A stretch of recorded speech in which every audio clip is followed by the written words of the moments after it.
Sandeepji, Agripada police ठाण्यात आपल्या पदाधिकाऱ्यांनी दिलेल्या एका तक्रारीनुसार गुन्हा दाखल झालेला आहे। काल मनसे नेते राज ठाकरे यांचा पत्र हे व्हायरल होत होतं, जे बनावट होतं, त्याचा खुलासा नंतर झाला। काय नेमकं संपूर्ण प्रकरण आहे?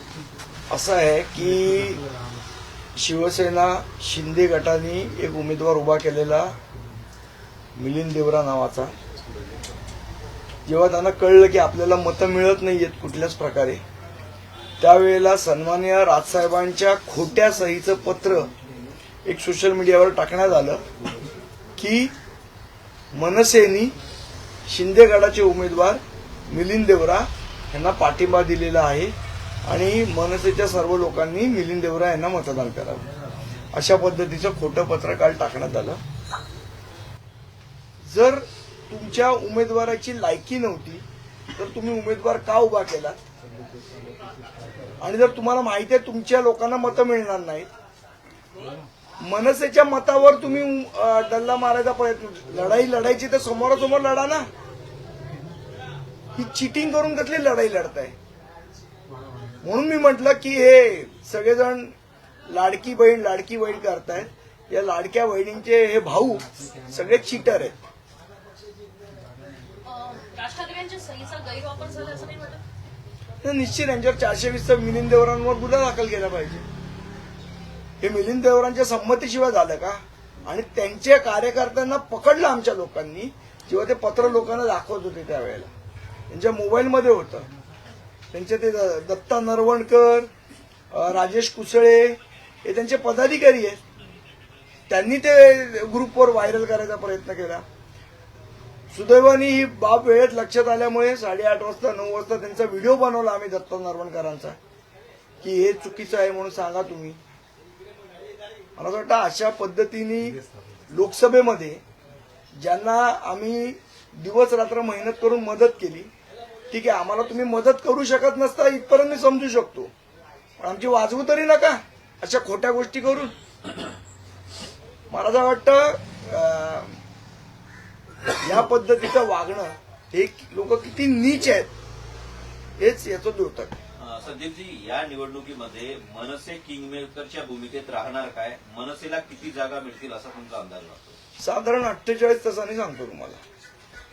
संदीपजी, वरळी मतदानाच्या आधी वरळी अस्थिर करण्याचा किंवा अशांत करण्याचा प्रयत्न होता का? आणि जर असेल तर कोण करण्याचा प्रयत्न? मला तर एक वेगळा त्याच्यामध्ये शंका आहे की ठाकरे गटाने शिंदे गटाच्या पदाधिकाऱ्यांची संगनमत केलं होतं, काय त्यांचे व्यवहार झाले असतील तर मला माहित नाही, पण दोघांनाही माहिती होतं की आपण चालत नाही आहोत, त्यामुळे मनसे कार्यकर्त्यांना डिस्टर्ब करण्याचा तो डाव होता। म्हणजे ते सगळे पोलीस स्टेशनला जातील, मारामाऱ्या होतील असा एक डाव होता, जो आम्ही त्यांचा सक्सेस होऊ दिला नाही। त्यामुळे मला वाटतं वरळीमध्ये ठाकरे गट आणि शिंदे गट यांनी संगनमत केलेलं मनसेला हरवण्यासाठी, पण तो डाव जनतेने त्यांचा हाणून पाडलेला आहे। दुसरीकडे काल जर आपण पाहिलं तर स्वतः मुख्यमंत्री यांनी देखील वरळी अर्धा तास का होईना एक फटका मारला आणि त्याच्यामुळे कुठेतरी चर्चांना उदान आलं होतं। 5:30 मला तर दिसले नाही मुख्यमंत्री आले, मला नाही याला दिसलं। जोडून एक प्रश्न आहे की एकीकडे मुख्यमंत्री हे मनसेचे उमेदवार ज्या ज्या ठिकाणी आहेत त्या ठिकाणी फेरफटका मारताना दिसले, तर दुसरीकडे उद्धव ठाकरे देखील तशाच परिस्थितीमध्ये ज्या ठिकाणी मनसेचे उमेदवार आहेत त्या ठिकाणी प्रामुख्याने जाताना दिसले। कुठेतरी मनसेचं भीती वाटते का त्यांना? 100% वाटणार। मी तुम्हाला सांगू, यावेळेचं इलेक्शन हे अतिशय वेगळं होतं। महाराष्ट्र नवनिर्माण सेनेचे आमचे महाराष्ट्र सैनिक यावेळेचं इलेक्शन त्यांनी अत्यंत त्वेषाने, आणि आमच्यासाठी हे इलेक्शन अत्यंत भावनिक होतं। संदीपजी, आपण बघतोय कालचा एकंदरीतच मतदानाचा वाढलेला टक्का, इलेक्शन कमिशन ऑफ इंडियाने विविध प्रकारे जनजागृती केली होती। विशेषतः पण चिंतेचं वातावरण असं आहे, गडचिरोलीमध्ये सर्वात जास्त मतदान होतं तर दक्षिण मुंबई मतदारसंघामध्ये सर्वात कमी मतदान होतं। याच्यात शिक्षित कोण आणि सुशिक्षित कोण आहे? कृपया सविस्तर सांगा। नाही, असं आहे की मतदानाबद्दल उदासीनता का आहे हे सगळ्याच राजकीय पक्षांसाठी चिंतेचा विषय आहे, आणि ती शहरी भागात जास्ती आहे हा अजून चिंतेचा विषय आहे। कारण आपण असं मानतो की शहरी भागात सुशिक्षित लोक आहेत, अजूनही जर लोकांना, जे लोक मतदान करत नाहीत त्यांना आपला हक्क, शेवट असं आहे की येणारं सरकार हे तुमची प्रत्येक गोष्ट ठरवत असतं. तुमच्या दुधाच्या भावापासून ते तुमचे टॅक्स पर्यंत. तर ते सरकार कुठलं असावं, मला असं वाटतं याच्यासाठी लोकांनी मतदान करणं आवश्यक आहे. समीरजी, लोकसभेला एक फॉर्मॅट होता जातीयवाद मोठ्या प्रमाणात दिसून आला होता, मात्र विधानसभेत जातीयवाद दिसून आला नाही, तर दुसरी त्या पलीकडे नेत्यांवर हल्ले करण्याचे प्रकार जास्त मोठ्या प्रमाणात दिसून आले. एकमेकांवर पैशांचे आरोप करतानाचे प्रकार जास्त दिसून आले. त्याच्यामुळे अनेक जिल्हे जे आहेत ते अस्थिर करण्याचा प्रयत्न या निमित्तानं झाला असं वाटतं का तुम्हाला? काही आमदारांच्या गाड्यांवरती दगडफेक झाली. मला वाटतं महाविकास आघाडी आणि महायुती यांच्यामधलं जे काय आहे ते त्याच्यामुळे झालं, बाकी काय कोणाचं झालं असं मला वाटत नाही.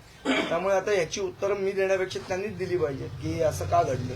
विकासाच्या ऐवजी भावनिक दृष्ट्या, इमोशनल दृष्ट्या करण्याचा प्रयत्न यंदा हो खूप झाला, पण मला असं वाटतं लोकांनी यावेळेला स्थानिक मुद्द्यांवर भर देऊनच मतदान केलेलं आहे. सर, माहीममध्ये देखील मतदार बऱ्यापैकी झालेलं पाहायला मिळालं. अमितजींना याचा फायदा किती होईल काय वाटतं? 48 तासाने सांगतो. संदीपजी, मतदानाच्या टक्क्यात माझ्या का मी एक्झिट पोल केलेला नाहीये, त्यामुळे मला त्याची अंदाज नाहीये त्याचा. मतदानाच्या टक्क्यात चांगलीच वाढ झालेली आहे. 1990 नंतर पहिल्यांदाच मतदानाचा टक्का हा 65% वर गेलेला आहे. काय वाटतं, याला परिवर्तन होईल का तेच सरकार कायम राहील? नाही, मी काय ज्योतिषी नाहीये, मी एक्झिट पोल केलेलं नाही. या प्रश्नांची उत्तर मी देऊ शकत नाही. मला असं वाटतं या प्रश्नाची उत्तर जर तुम्ही एक्झिट पोल दाखवताय तर ते नक्की परफेक्ट निघतील का, याचं उत्तर तुम्ही लोकांनीच दिलं पाहिजे. नाही, संदीपजी, याच्यामध्ये असं आहे, वाढलेला टक्केवारीचा मतदानाचा टक्केवारीचा फायदा हा भाजपला झालेला आहे असं म्हटलं जातं किंवा तसं एकंदरीतच कौल आहे. असं काय नाही, मनसेला पण होऊ शकतो, भाजपलाच का होईल, मग याचा आधार काय, कोणालाही होऊ शकतो. लोकांच्या मनात काय आहे यावर डिपेंड करतं की मतदानाचा टक्का वाढलेला फायदा कोणाला होणार. सगळ्या एक्झिट पोल्समध्ये सत्ताधाऱ्यांकडे कौल आहे. असं काय एक्झिट पोल असतो का 120 ते 160? हा, ते एक्झिट पोल मला काय कळलंच नाही. 5-10 जागांचा मी समजू शकतो बाबा, 120 ते 125 किंवा 120 ते 130, 120 ते 160, 110 ते 146 अशा रेंजला एक्झिट पोल कसं काय म्हणायचं मला कळलं नाही. संदीपजी, कालच्या एकंदरीत या एक प्रकरणानंतर, एक पत्र प्रकरणानंतर मी राजेश कुलकर्णींना स्वतः फोन केलेला होता. त्यांची एकंदरीत धारणा अशी होती की आमचं कोणी काही बिघडू शकत नाही.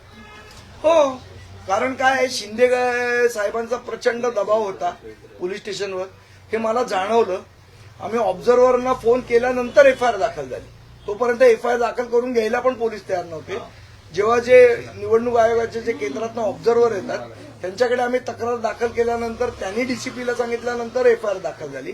त्यामुळे हा एकंदरीत सत्तेचा माज आहे, मला असं वाटतं या निवडणुकीनंतर उतरेल.